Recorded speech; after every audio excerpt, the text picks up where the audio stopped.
kintu unochakora companies nekigambo vision mbwene nekiroto hata no konoza futandika vision no konoza futandika business yawe shimeko ine kiroto chonji kintu cyo kubanza shimeko no manyuti ninzahi nintorahi kandi nicyo cyandetere nahika hata watandika business utine kiroto aho rukuza nyenda kushobora mute kumara bwire bwingi ariko kuba ine kiroto hato shanga wachitera giteka okora achikeho so mbwene utakatandikire business cyo kubanza nimbanza ngere kiroto then cheza kugere kiroto hata ntandika kureba ece kiroto nimbasa kuchikaho ningatinga kuchikaho akayino bwo kugere kiroto umwe kikarenga kikaba kari kikakusinga amani kunga twokweza kugere kiroto hata tanda kwepumamo ece kiroto nimbasa kuchikiriza ningatinga kuchikiriza ejo step ya kabiri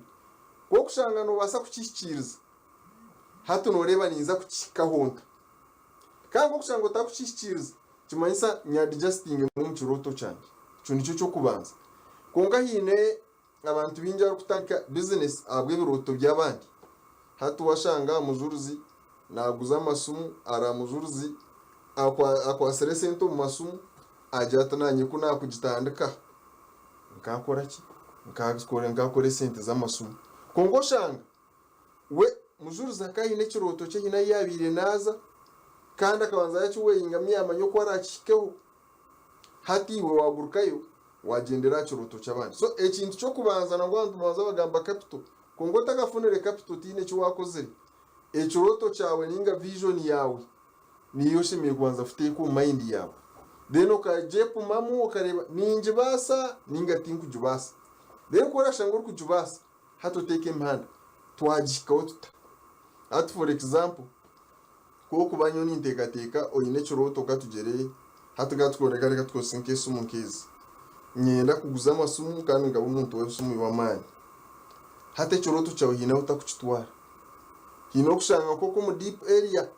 tinku basa kuteka isumu kandi haro enshonga bwa cy'abantu batafuteka isumu akaseruzo no kushangaza yanga so ate cyo nikimu ekiroto cyanje ninza kuchikaho maybe hina kitakwasa kuza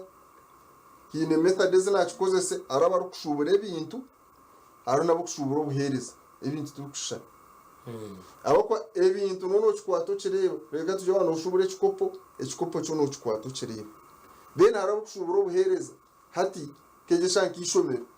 ishomero no buhereza so ngwenu ebiroto bya burubantu tuburukusha osheme futeka teka kiroto cyawe okepumamu then ukabona kureba ukora kitiho nyoni yego nifuteka teka ncho cyo kubanza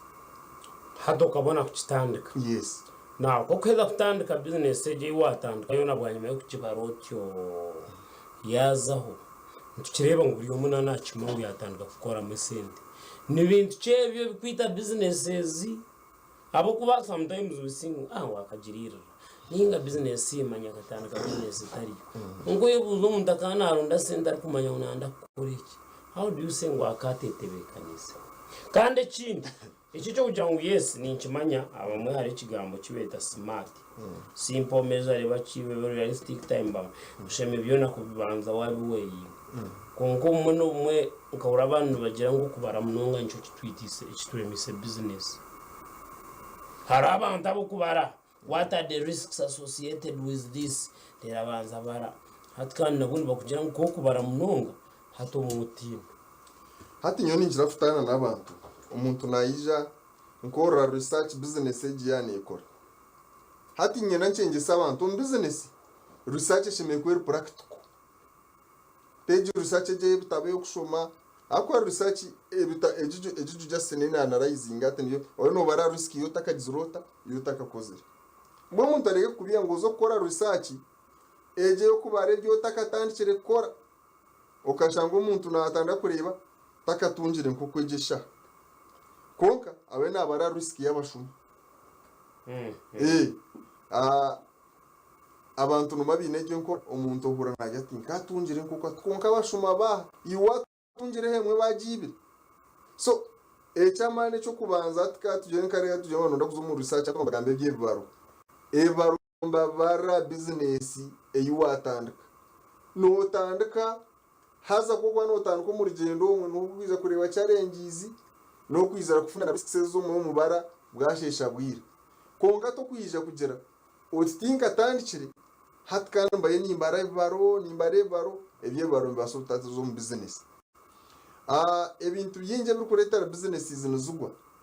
niza kuzamu nunga ebintu bitukubasa kustopinga kandi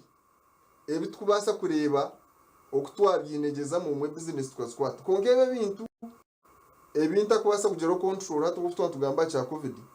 ebyo nimbaso butabuzo muno hati enkora ya business yirati ya hati nyenda abantu nyenda bacenge ubwira for example kankwe ikintu kimwe omuntu ko shuburira kuno ya for example nka wholesale katuje nkambara hato omuntu arga nkametoma aizire kushopinga mbara atacheza kushopinga mbara agarka yimwe no koshanga burwa gatanu nibiza kushopinga tushanga umuntu aina abashubuzi be bari kumanya mbaza kwijo rwa gatanu unganyenda kugambira munywani wanje Vincent tokabugino kwe motoka zonse serving abantu ko seriously abantu business bakagikora n'ekindi noshanga umuntu akwenda ajya kuniyambara kuza kushubura wemba mutwaro ko mbyaro kimanyisa ngo abantu wemba hindura ha business wemba tambura harobwo kushanga uryo business yo techkora kunka mpaka nojote ni infana business yechika chitu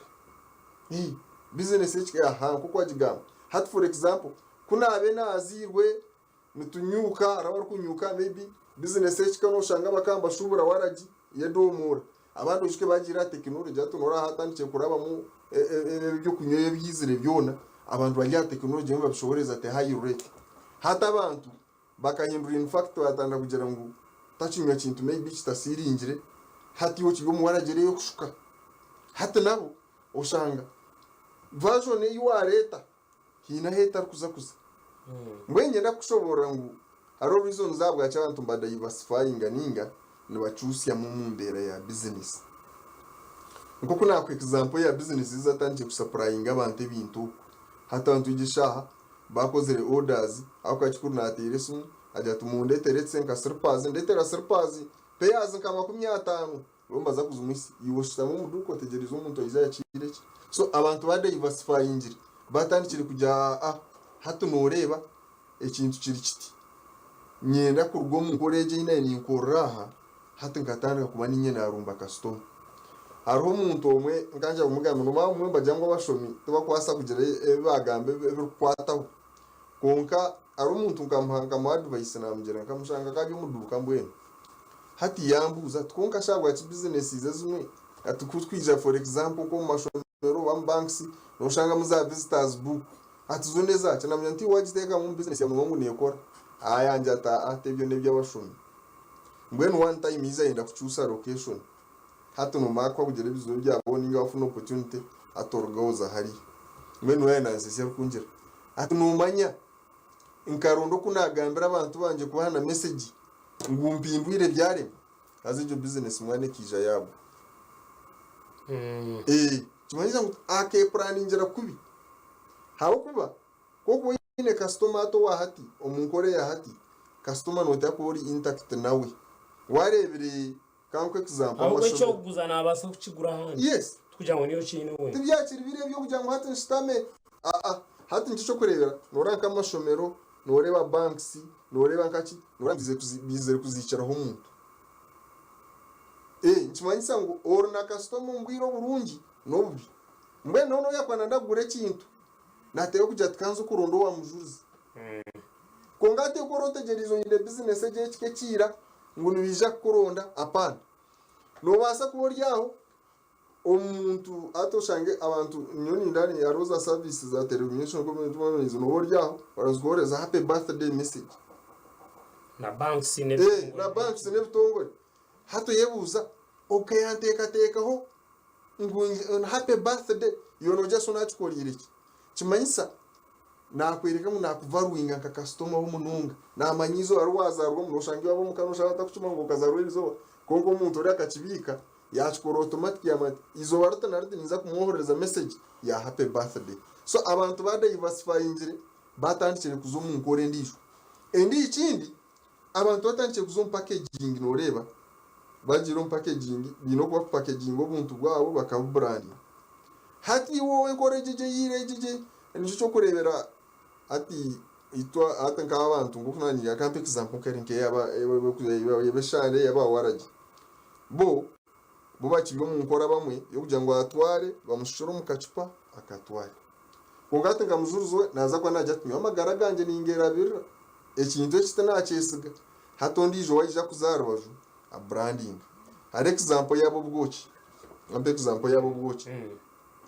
omuntu nahakura ubwoki bwe let's say obwoki bamugura katuje nk'ejirikana kaje baba bagure mutwari 10 yaba mugure mutwari 20 abahereza ondijo tine kindi kiyayongeramo yaronda kacupa yakatereza ya brandingaho yakasiringa hatuwe wamuguze metwaro katuje nka 20 hatuwe kakacupa timanka kakacuwe kakarta kakwingana kaguzo mutwaro ujike tine kiyayongeraho niki konka yaza branding abo mwani hato muntu no yanko no nareto mwani ana atakishe nagureta kuzaguza gushoro hine version yo kubanza araguruzo mbiti aha hine arazo mbiti akagushoroma akagureta na akaguza na unaza kugobaho hino ndijo araze kwiha akugira ngo agureta kumuguza gurumbisi na wayanikeho na unaje kuyamago aha hino ndijo aragutwara choma akagusisa naona za kuyamago finally hinarabu exporting so nchumanyisa abantu uyo mwe nabyara version y'ubwongo kureba okuyakore kintu akagere kiyakiyo haza no shanga iwo ineka capacity yo kubikora konka mbwe no mutubwo ngo gutaka simukire iwe chorote chorumu to kuchumanya unoza n'urundi rote by'abandi ati iyo mwani abantu bakoro fize y'abandi ahabo kubiwe hine birote byotarumu so mbwene buri muntu naguma nago bandijo hata na businesses nukwezire bwo kubukushesha bwira bakama business atanga kurunda okwara akwiyeho rwigana umurza Kampala uja kushanga mu abana uja kushanga za businesses zimwe zikiza n'abakiriya street futaha mu Maybach bujya ati nyinza kuguze mpare iyo mpeme metware ebiri iyo koraje kuzebero n'icwekezo nezo igumita nezo nezaho hati njimanyisa ngo uriyo wija kuguruza bwo salesman na wija na planning ngo kwara kufuneho rwigana konka niyo no mwetaga so njimanyisa ngo businesses za version ndijo tu noje kushanga umuntu najana yakire mparo mwawe we na sar kuzitambuza nora kuretera ki so ayitsibate kuri no manyisa ngo abantu babe flexible baje ari umuntu ari kuba nakora nabandi atakwenda bo baje kibiho hati nyara kubashobora that mentality nayo are cyo kweta fragile together ikwenda ngukurebo inakasende namwana naro inakasende it become my problem ningarinya nangu kuneni nchikuze mtwaresha mbencho najukwe ninga nintega yangu no basa kuchitwara ukiyemesha tunecweko hata nintembesa na nyintarisha tunecweko natata atabubi yo kano basa kwikaba bakazukwa nanyezimba hata no shaka umuntu na kuri meeting atkanko example ngabo guzamataka aro businesses for example aro kigambe fragile na agile fragile ninke grass to kugenda to kujinduraho yeyine kore yayo cyo kora binzi to kuziparkinga kashamu umuntu agashanga parkingira nko grass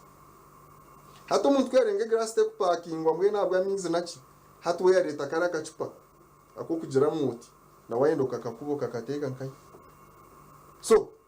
hati nchimanyisa business zate zuro tuzakira inke grass ejije yira ejyo kujya mu note ko butaheta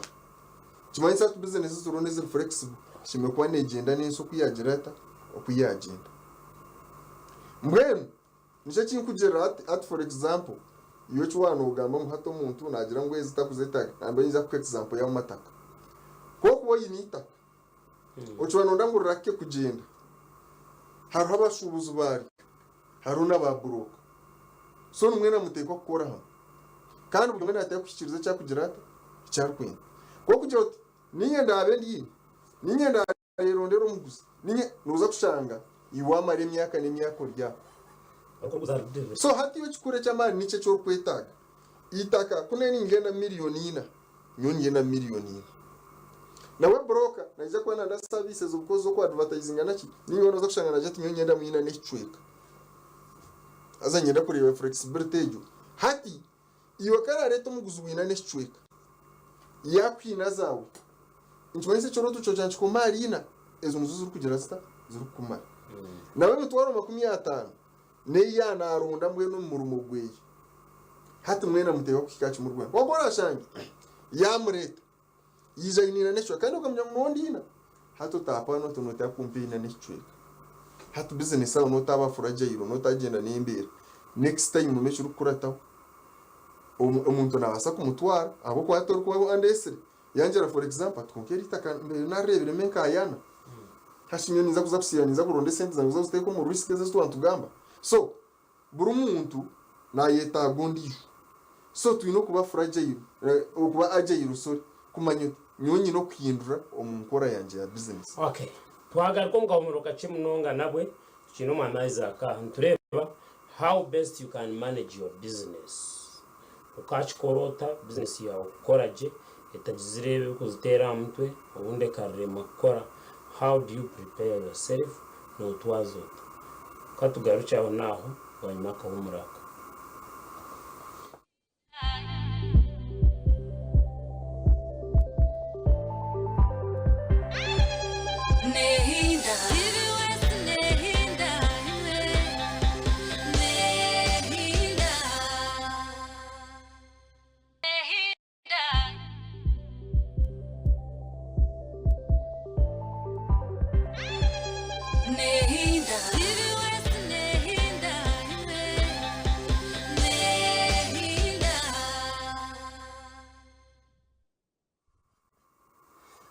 twagaruka bwanyuma yakahumuruka cyaka zabasha ibirinda cikasha tunina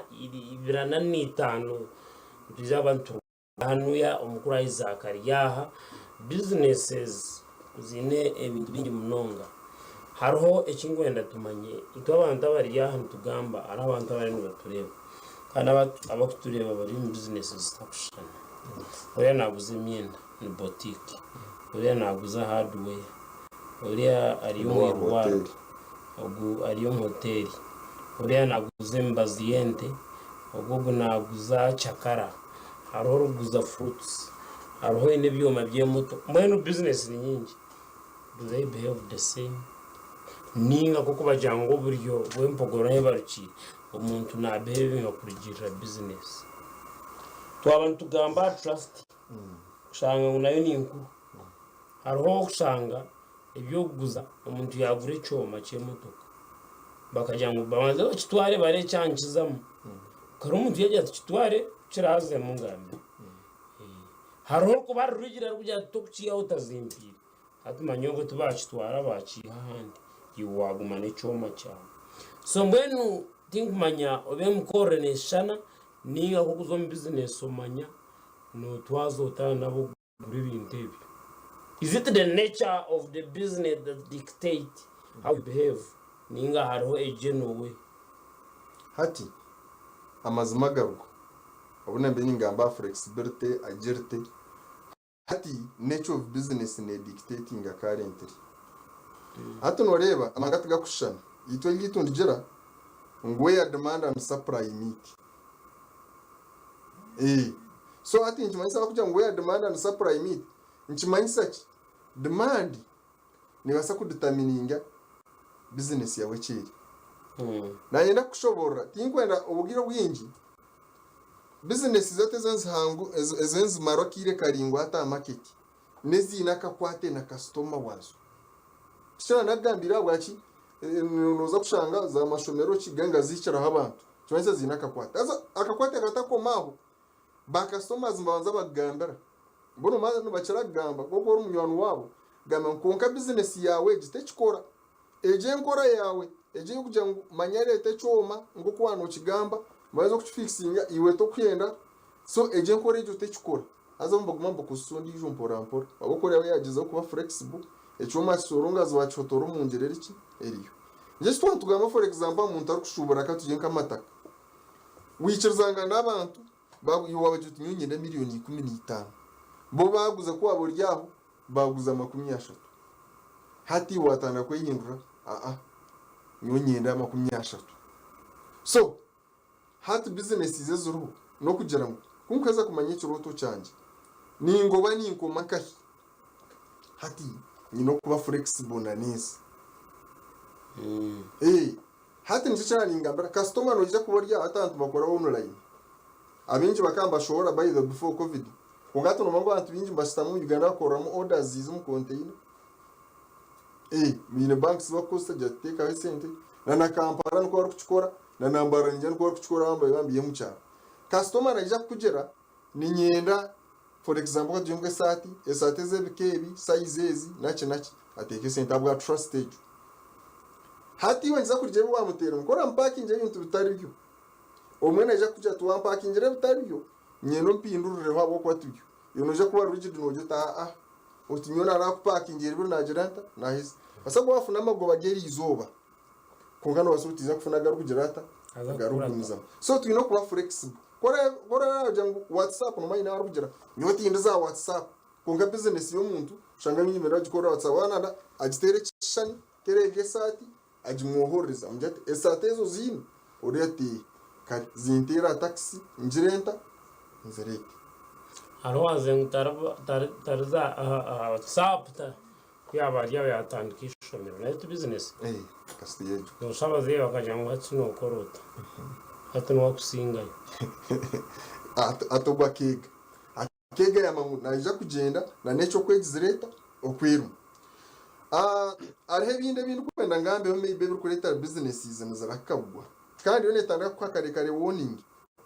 hati intu cyakujya abantu bagire records za business zabo umuntu ayanga records mati cyera jongorete yebiro audited manya watu ngano shanga no bimanya for example no jya kubuza umuntu ari nashobora ine menkito nje twonkomo ine payers nkazinga payers zenkito oshanga ine payers makunyana wana kubarenkito chenana kujya ine payers chenana hatogwe narahare nese cyo kuro mu supermarket zo zine mu system yazo ne tasi ya mebintu iyo ko kurabaguze system ne mako ya adaptinga kuri gumane yihawo hatka kuringuriza hwati amanye binte birinkai iyo mu stock noje kushanga umuntu naguza business atamwana umunyungu wabo ubora mushaho umunye gere mu atati atomunye situguriyo hati customer gwaza guro umunya handi to kumanye cyarashangiye najya kwiteyo mbija kumubudabuda customer nagirata nagumayo nico je sema cyo tugamba ekwatirine na no kuba flexible cyumanyisa ari mu negotiation wano wasabwo bakintu ba customer karongote ku maintaining so nyena tuza agirite hati ningo kwinda yindukana n'impindo yindukwa yenso kweli omuntu nayija akugera ati no manya mujuruzo te oyine bitoke nyenda kubitwara ibyo rutochuru so nyena mbiteme bitware konka nza kugura bitoki igana nico bamuro buguzo mutwara kimpere kenda runana oti nyowe na natiro price te kugireta te kwinduka nahandi cyena cyane ni cyecho no mutwaro akujata kare atubori inziro kacekanyije hachikaria yinaruwiri nkumanya niza kusigera mecho toche kimwe nyowa bitoki igana yutafayo inguro mutwaro uganiza kusigera mu bitoki bibiri hatogo umuntu atanga gumanatira nese muriya muye hato yine yebindi hatiwe byo bigumizamo bebakubi beduba so ate cyenjera kuretera businesses zonze bakubi abantu tururede kujya mu twindukane na nempinda yinduka yensi mujuru zo shangiwe ine business to kwiceruza for example kombe akazi kujwara impa ubwo no shubure myenda y'abakazi bakutuma empare kuko ine birife yawe yaba ni edini ane yachi utinyowe ico tinguza kukiceruza na rigidity and conservatism na yanga kuchigamba je kugira ngo ndi stargo ni cyecho kwanza nyona so ati yo gumo rigid ojo tinyowe kurigomba hango bwanje tinkwiceruzana neki so wayanga kuba agile of course hati wagenda nababo urukwinda ungatu wagendana nabantu aba ebyari barukwinda rero no gamba izaka it is happening umuntu no shanga ari nko mujunwa abamuni ko bari wakajunwa mu mutima kuko zo kujunwa n'ibyaho byo mu mutima gwawe tuza ugenda ubwambirense now kongo shanga ari mu duka harumuka aine wines aine bintu bintu hatuwe nakora business wonka weta kubikoze ngoku wagamba aruho abantu bari mu business not because ngwe bakukora ebibaguza nbibakwikiririza there are so many fashion zizari naguza kugira ngo narushwara konga zero kandi you came to make money no renting ano social rent no emishoro yona hati waza kuzakwe komabi amanyanyo no reba ekitingu kikiriza myine kwe no ba wabyita nanyenzire tugamba kintu cyamabanje because turi ntwende mbajango banje ngita business kongara umuntu omanya arabantu abokuronda abandi nkanyonyenka arahanta hinguza nawa mbamaze no bwiro cyangwa ndo hetka wabuzire muntu ubayo ninga kutera kaburega atachikureba kongaro mangu wachenda niyo kuza now such a person obunda atotunga nkesu miyo kujangu hayeta gwechi kongo shange sente zitaruhoje ningo tazi ningo inichweka urugaho hikaya jatapana hato cheza niwe yebuzo tone myaka inamarana nanka niwe ndondesa sente niwe ngura hwechi ona mazima kubura hwechi nechi akanyimi banja hati umurugaho tindigaruka yo nayo tingaruka hato buma wagenda some things no bigura hantu kugira ngo uri yabigura yo for life hato simba how should people behave when it comes to dates aruguza ababinja bataku abarwendi banje because nakirebere hato rumuhereza nchakara zireta ayogumiza muniwe konga armuna naba kugira ngo umunuzi umuhabura ningashoshora kubi hati abantu bakore bata hati ariko kwita trust on business trust no kugira ubwesugo kandi abo no umanya customer behavior zawo omu business uza kushanga mekindi kigambo mbaketa material obuhango bw'ekintu tiferwa tafuna amabanja tugakabura mu business icyo nyine nakigambira aho ko customer ajya kwija aturera customer wa murungi konka shanga yine bintu biba bamushabira demand yashanga yebirwa kuguzira ibintu byona hata kugira mbwene ebi bo bimpira bw'amabanja niza kwija kugira hata kuzubgaruza azana wako kwa no dire na customer for long warebere behavior yeye aranta ruko mato konga strict no yagamana iza kuzigira kuzimpa konga tino ko kwija kumanya behavior y'abantu mota jezisi so nico nagambira aracho kweta material no leta ibintu byo no muduka ine birukora damage chora kimanyire aha no za ku banks araheze bakunyaga so ifero njije wa mamensa mutajirata tafu hat customer wawe nuwashemeye kuba nakuvuga nakutoza tiwoshemeye kuba numuvuga bayida abo kwa demand na supply bitewe ku meeting kandi to kumanya barakurete konga ribanze byo kumwe konkeri ryar go muduka no kota mwesigire neba so butago hat for example mujurizi woyine eduka katugereye emyenda let's say ya kanje nka ya miliyoni igana konko umuntu nandamu omwenda gw'emitware 2 of course kwa kuvuga mbya aggregating ababyinji konko umuntu nandamu omwenda gw'emitware 2 kandi atwera customer wawe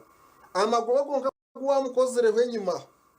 iyo konka wano gabarira mu wano gareba umukozi aba baretse g'emitwaro nka 50 konko bamwe emitware ngai 2 so okwa amabanjo business iwano ndakuweyinga muniwe iyo mutuma go gugambira bito gumukozeremo amagoba garukwingana ki mbwe hatukuna kumukora hejirosi yo nene ingana cyaho kwa nchimanyisa abantu uza kwibaza utonshomesa amabanja wano yibanja no teka impossibility yo kuba kugira bata kuba kunyaga so na necho gumwe kigendero amagoba gumukozeremo no nafuteka yiri banza katuje ngu yanyaga nimba so tabwankai on business so nacho ngenda tumwe tuconsider ngo amabanja tina igataro on business yabare mnongo mukuru Isaac sigira abantu akagambo kamwe kamuhero ekigambe kinkwenda ngambira abantu no kugira buli omwe amanye kiroto cye yatandike ekiyabira ina takatandikire business target market yabira ine kugira nkaniza kwereza abantu batana bati mbwene norebe ekiroto kina yenyine na hate bimba ni ikora bina kakwati kore bitina kakwati ekirikureetera akakwate katariho niki nje mu business yahindukire ninga ninye nahindukire urashanga ni business yahindukire urebe ko wagenda na business urashanga ni wahindukire hatotandiye kureba uko watandika kuba flexible then ekindi business nungi wanonda kugereka kamaro bwire buringwa geraka kwate na ba customer bawe nuko mbere yo kugura yonka konko tandike kubamanya ncokora mbaboherezo message mwene umanyana na customer wawe nkiza kuretera business ya maraki mwebare mnonga mwebare ni webare kwija sebo okubani tumtujire tugarukiraho twakire bisinsi no program sisimuka gumuzemo